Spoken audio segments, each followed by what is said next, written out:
Quero cumprimentar a todos com a paz do Senhor. Sou Cristina Mello. Vamos dar continuidade hoje à lição de número 6, do dia 8 de agosto de 2021. O profeta Elias e Eliseu, seu sucessor. Estou neste trimestre dividindo o comentário da lição em duas partes devido a problemas técnicos. Amém?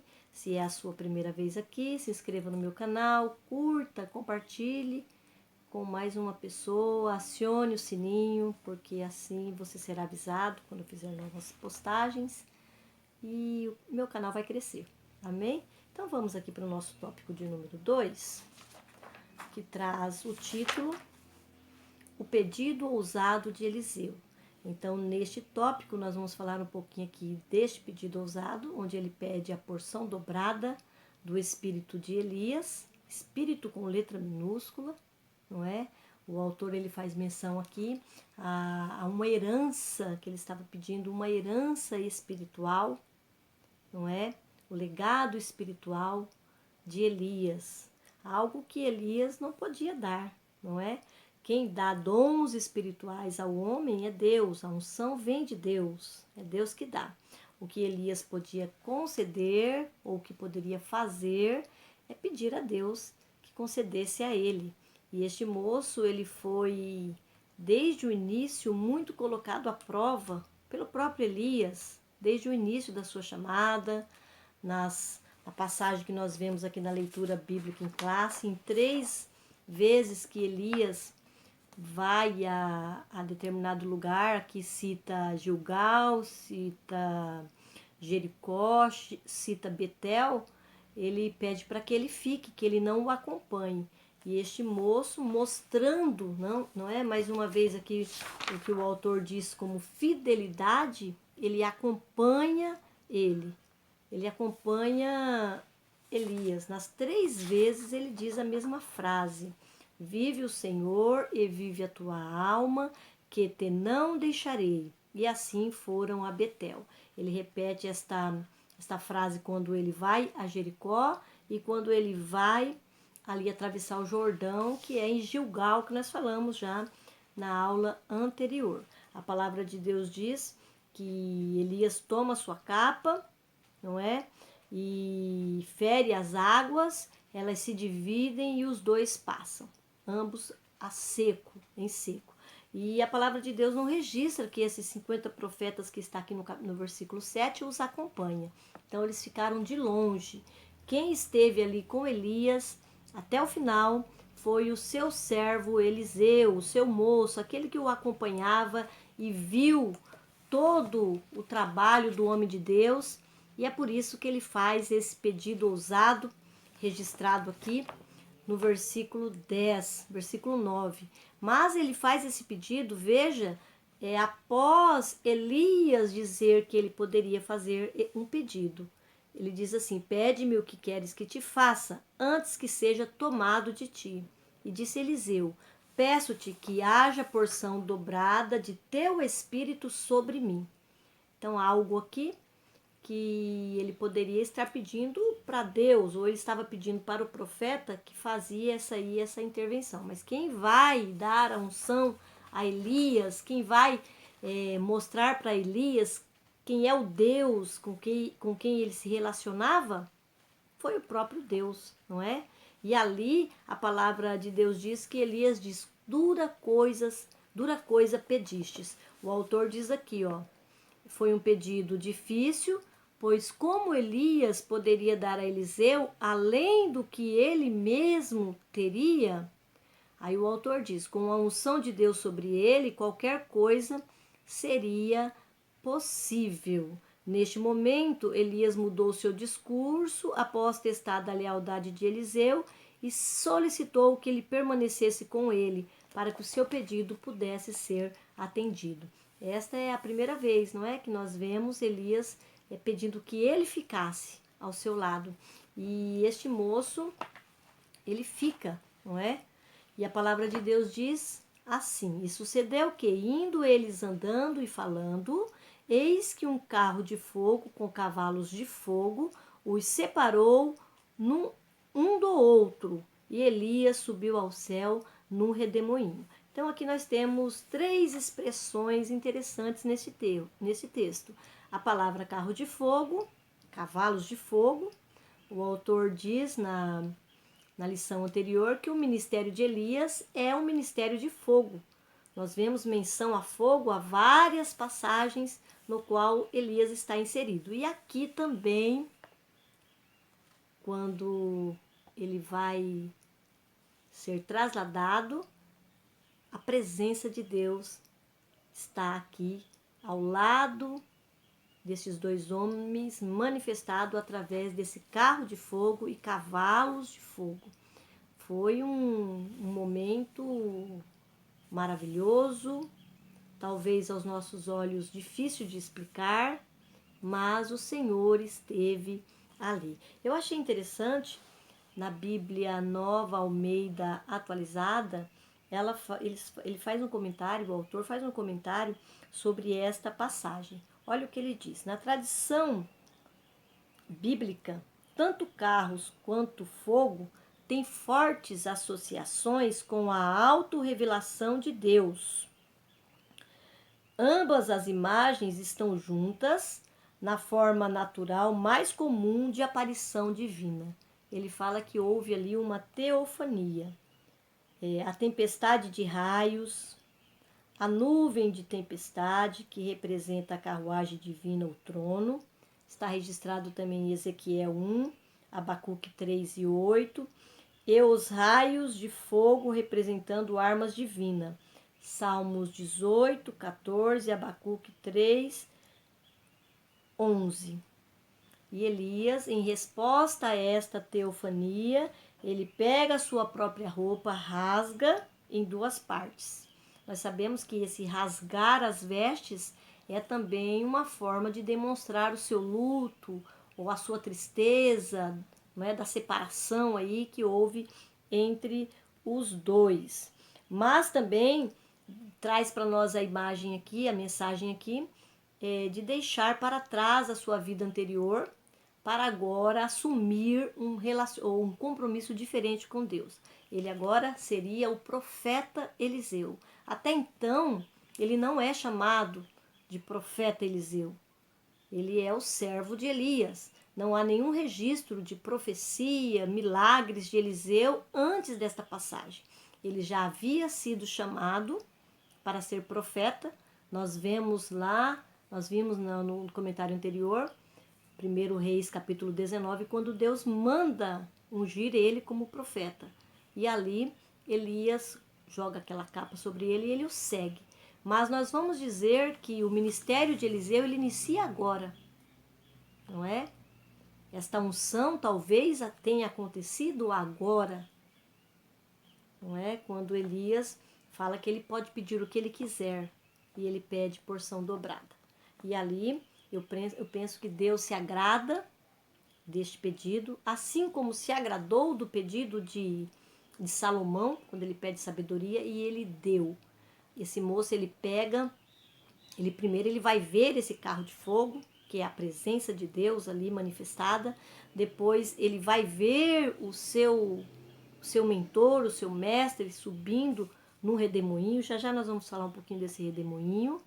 E ali ele pega a sua capa, rasga e pega a capa de Elias. Veja também que lá no versículo 12, a expressão dele quando vê Elias sendo arrebatado. Ele diz: meu pai, carros de Israel e seus cavaleiros. E nunca mais ouviu. E tomando as suas vestes, a rasgou em 2 partes. Então ele faz aqui um clamor, como se ele estivesse vendo o próprio Deus.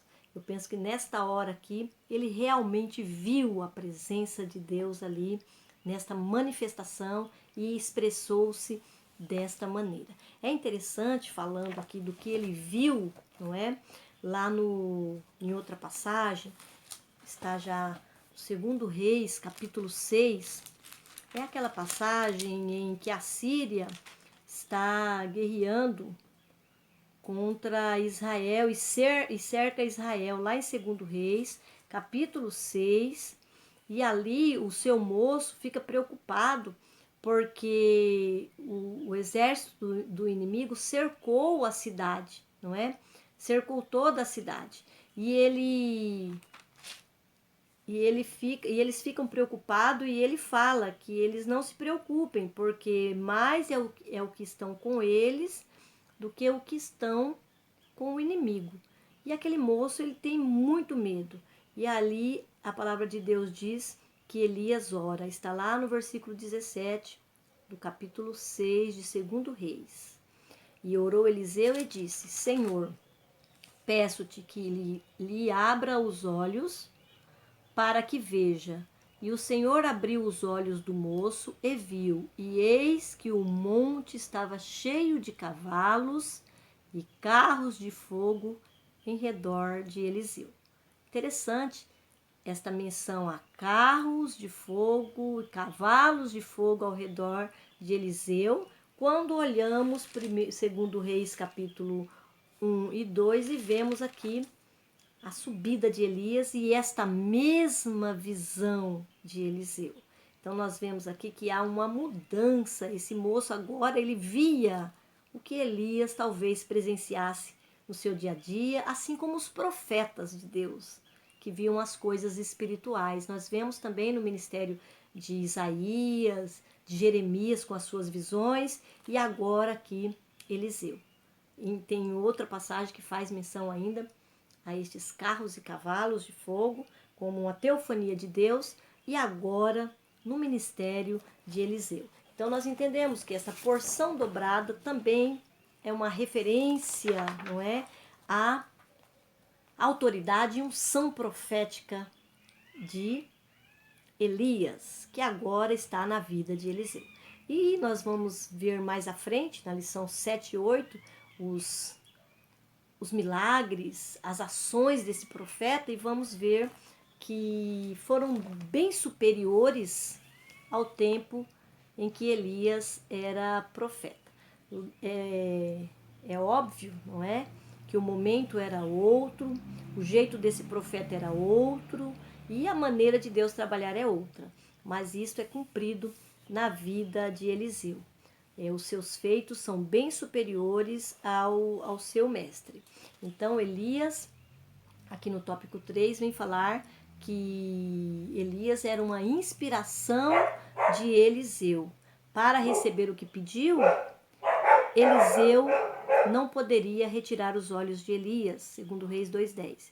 Isso para ele não era difícil, pois tinha o profeta como sua fonte de inspiração e estava sempre atento a tudo o que Elias fazia. Aí o autor deixa registrado aqui ainda: as melhores oportunidades para aprender a crescer ministerialmente acontecem quando podemos nos espelhar em alguém que realmente serve a Deus com amor e fidelidade. É interessante quando vamos falar de imitação, não é? Porque todos nós somos liderados, temos nossos líderes, não é? E quando Paulo vem tratar disso aqui, no primeiro Coríntios, 1 Coríntios, capítulo 11, versículo 1, ele fala aqueles, né, que estavam ali, os servos de Deus, que o imitasse. Ele fala: sede meus imitadores, como também eu de Cristo. Então nós devemos imitar nossos líderes. Paulo era um líder. Nós devemos imitar nossos líderes enquanto eles forem imitadores de Cristo.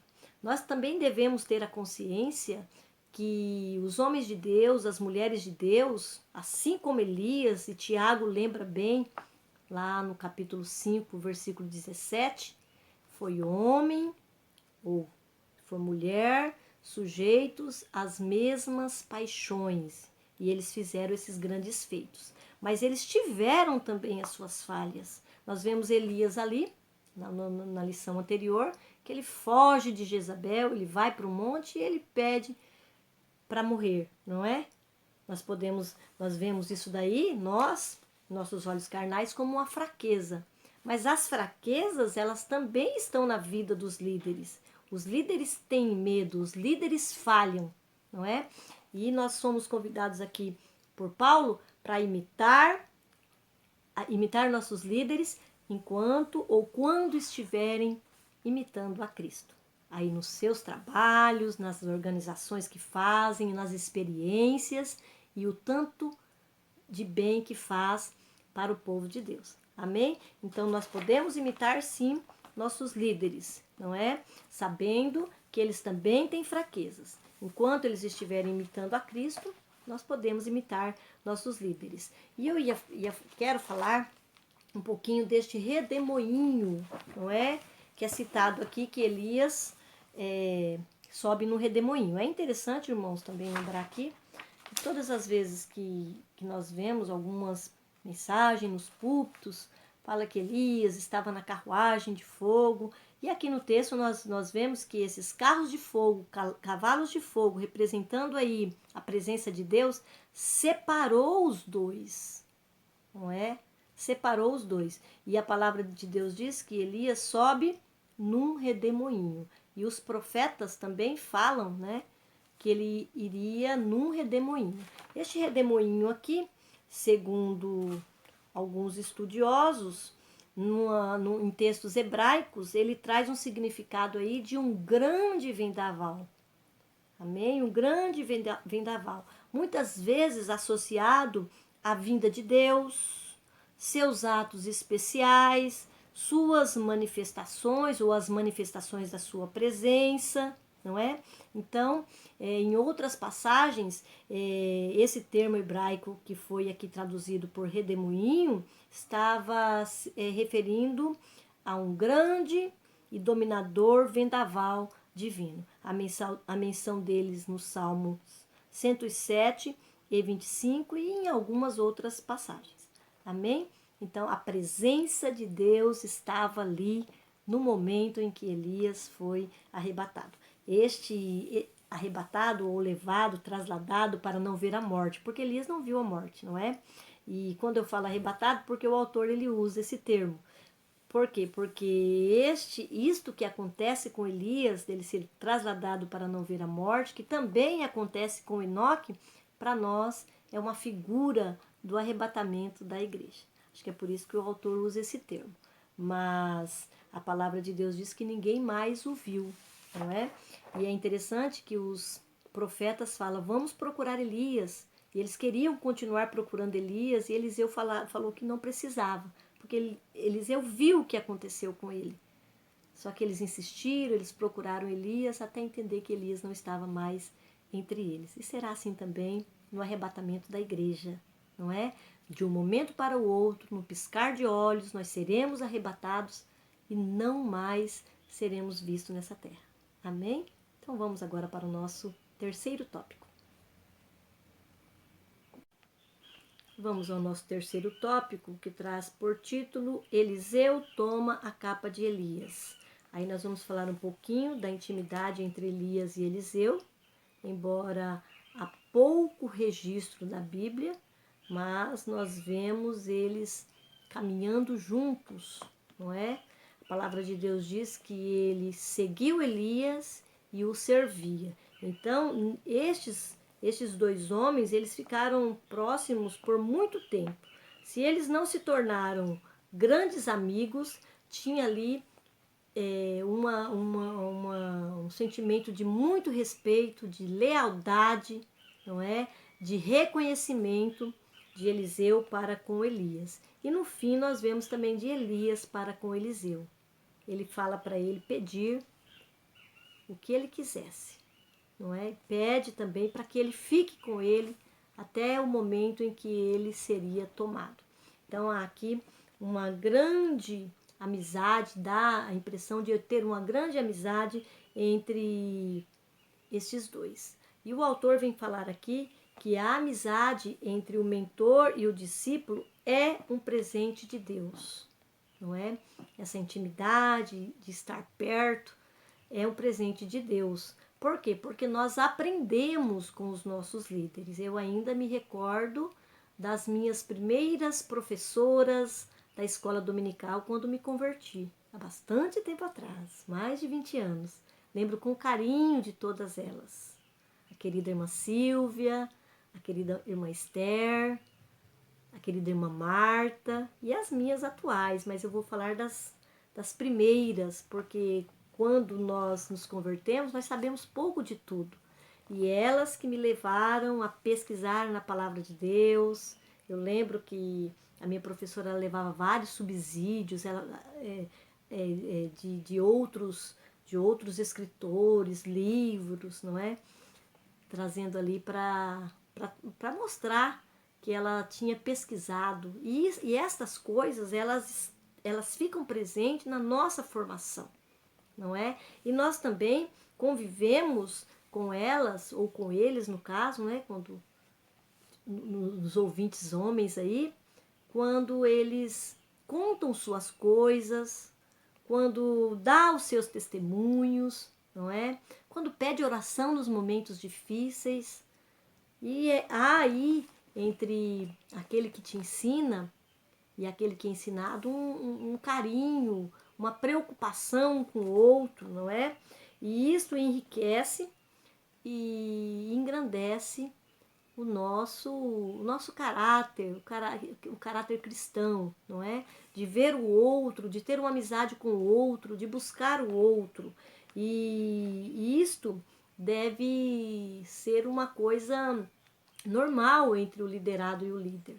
Muitas vezes o liderado acha que não precisa, não precisa atender aquilo que a sua liderança fala, não precisa seguir a sua liderança quando ela convoca, quando ela chama. E nós vemos aqui Eliseu dando para nós um exemplo. Ele seguiu a Elias e o serviu. Quando nós falamos de servidão, fica parecendo aí, aos nossos olhos hoje, quase vamos dizer aí, um preconceito, não é? Mas o servir aqui é fazer aquilo que o seu líder pede. Ninguém consegue fazer nada sozinho. Nós aprendemos com eles e os ajudamos. Foi isso que Eliseu fez. Ele acompanhou ele e servia em tudo. Naquela época, o servo ele fazia coisas comuns. Hoje, nós, quando vamos servir na igreja, o serviço não é pessoal, mas é servir ao corpo de Cristo. Mas quem é que dá as orientações? São nossos líderes. Nós devemos estar próximos, nós devemos atender, nós devemos ajudar. Eu achei interessante aqui o autor acrescentar que até mesmo o choro nos momentos de dor e angústia desenvolve o que há de melhor no outro. E ele acrescenta aqui, sem concorrência ou competição. Ninguém está competindo na igreja, não há uma concorrência, porque todos vão chegar. Nós esperamos que todos cheguem, não é assim? É como quando Paulo compara ali ao atleta, não é? Ele vai chegar, todos vamos chegar. Ninguém está competindo com ninguém. Aí ele fala aqui da crítica positiva, que não devemos guardar ressentimento e também a aproximação de um e do outro do reino de Deus, um ajuda o outro. Ele fala sobre suportar as fraquezas, os ranços e esquisitices e no fim acabar juntos, no caso aqui de Eliseu e Elias, um sendo transladado e o outro ficando no seu lugar. Então ele trata essa intimidade aqui, ele traz também para nós, nos nossos dias, no nosso relacionamento com nossos líderes. E vamos aqui para o nosso subtópico 2, que traz o título A Capa de Elias. O autor, ele diz aqui que quando Elias deixa cair esta capa, enquanto ele estava subindo ao céu, ele deixou uma herança. É como uma herança espiritual que ele deixa para Elias. Porque é através desta capa que o ministério dele é legitimado diante da opinião pública. Nós vimos ali que quando ele atravessa o Jordão, ele pega a capa, toca as águas e ela abre. Os profetas que estão do outro lado diz que ele recebera o espírito de Elias. não é? Então ele foi recebido, reconhecido como profeta, porque ele estava com a capa e ali começou o seu ministério. Aí o autor vem trazer aqui também para nós essa expressão filho dos profetas, que está bem registrado aqui na leitura bíblica em classe. Ele diz que pode indicar, nas línguas semíticas é esse o significado, que eles pertençam a um grupo ou corporação. Essa expressão, segundo o autor, se refere ao grupo de profetas, possivelmente orientados por Eliseu ou algum outro profeta de destaque.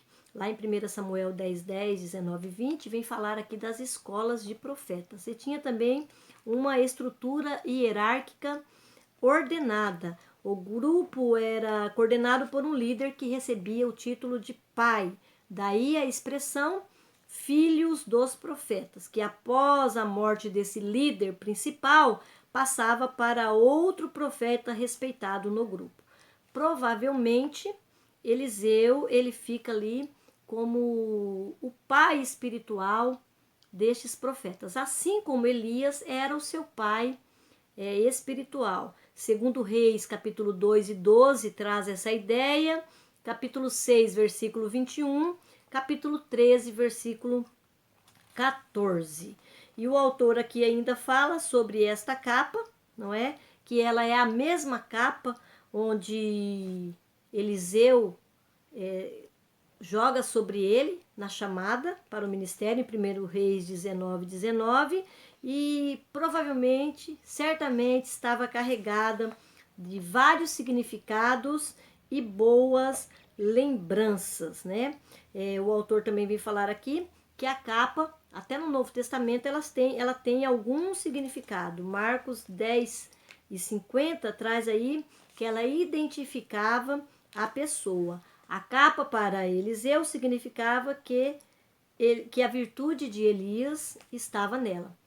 O autor deixa bem claro, imaginariamente, porque nenhum objeto tem poder em si mesmo, não é? É isso que nós aprendemos nas Escrituras.